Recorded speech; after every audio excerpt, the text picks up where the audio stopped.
Okay, so with everything being so polarized around Afghanistan at the moment, and rightfully so in certain respects, and with the House still on recess, set to return on August the 23rd, I believe, I figured I'd give a little bit of commentary on the current infrastructure negotiation. So this is an article from Reuters. It was actually posted a couple days ago. I guess I'm just catching up. The title of the article is Pelosi Suggests Tying Infrastructure Plan and $3.5 trillion budget resolution together.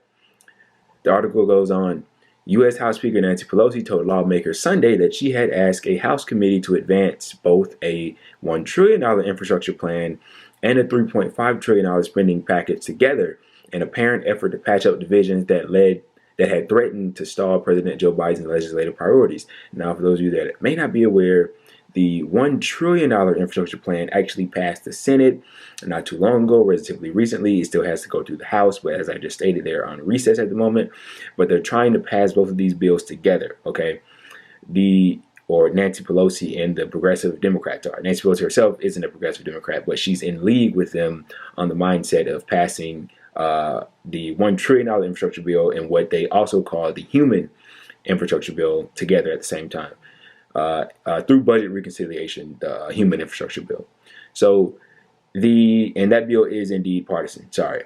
The U.S. Senate approved both the infrastructure legislation and the outline of a separate plan loaded with investments and new domestic programs, but the combined price tag of the two measures created fissures between the progressive and moderate wings of the Democratic Party, which controls both chambers of Congress by narrow margins. 9 moderate Democrats, and here we go, 9 moderate Democrats said last week that they would not support a $3.5 trillion budget resolution until the infrastructure bill, which cleared the Senate with bipartisan support, becomes law. Now, keep that in mind. I'm going to return to that. That is very, very, very crucial. Remember what I just said. Progressive lawmakers had said the spending plan must go through first, though it likely will not be complete until fall. Either faction could stall both packages. Pelosi on Sunday suggested tying the two together in a letter to House Democrats, writing that I have requested that the Rules Committee explore the possibility of a rule that advances both the budget resolution and the bipartisan infrastructure package.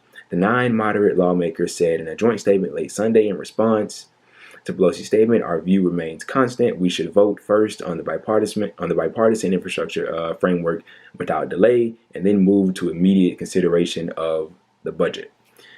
Now, this is pretty interesting because returning to what I said that you should have taken note of earlier, basically what's going on is, so they passed the bipartisan infrastructure bill, which has a price tag of $1 trillion, right?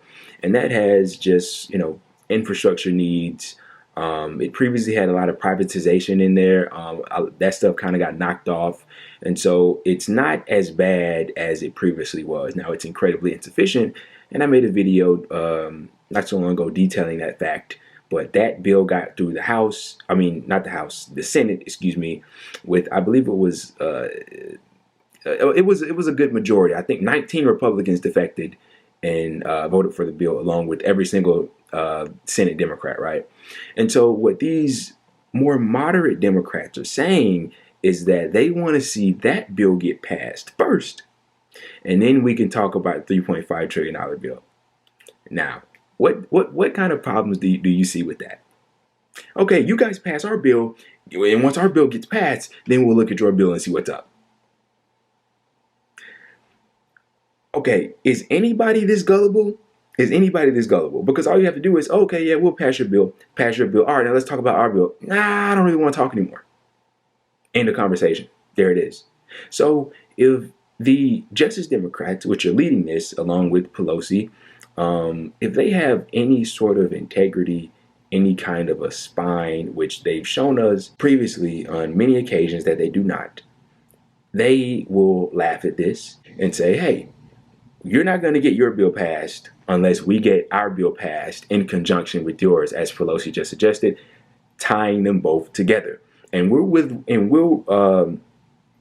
are ready to withhold our vote for the $1 trillion bill. We'll tear the whole thing down unless you get yourself together and vote for the partisan bill, because they need every Democrat in the Senate, including Joe Manchin, who's already released a statement stating his qualms with the $3.5 trillion bill, saying that it's too expensive in the budget, a bunch of other bullshit.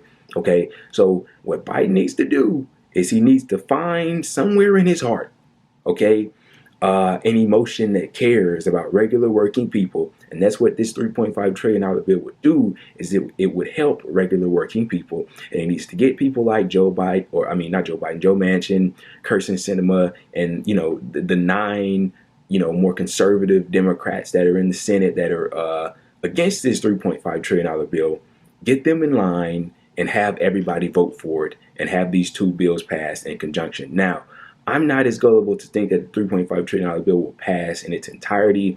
It'll probably lose some things that's in it. You know, it has a lot of good things in it. I outlined those things in a previous video. I recommend you check that out. But at the very least, they can't go below 2.5 trillion or something of the sort, because if they knock it down that much, then what was the fight even all about? You know, and they have to show these people that they're willing to fight for something. Because how many times in the past have we seen the progressives just get rolled over? You know, they didn't want to force the vote on Medicare for all. Okay, that's fine. They said, all right, well, we'll do it on a fight that we can actually win, like the $15 minimum wage. That fight came up. They laid down like a hit dog without even putting up a fight. So we were lied to. We were abandoned once again, and we got no results. And they still expect you to come out and support them and vote for them. And it's incredibly difficult to do so, even if they're the only people that's at least nominally fighting for us. But this is the situation at hand. This is, you see the hand that they're trying to play here, these conservative Democrats. Vote for our bill and they will vote for yours. We've seen this in the past. They won't stay true to their word, so you have to hold their feet to the fire. Get them in line, put public pressure on them, and be willing to use your power to withhold your vote until you get what you want. But we'll just have to wait and see. Hopefully that happens. I will say that, you know, as much as I vehemently dislike Nancy Pelosi, this is good on her part for supporting this and being in a line, at least on this particular issue, with the more progressive members in her party. So that's good. But we'll just have to wait and see for the results. But as for Joe Biden and others, they're going to have to get these more conservative Democrats in line, because they're not going to give a fuck if you pass their bill. They're not going to come back and look at yours and say, okay, well, now we can look at passing. I mean, it's obvious bullshit. It's obvious bullshit. And hopefully the more progressive members in Congress realize that.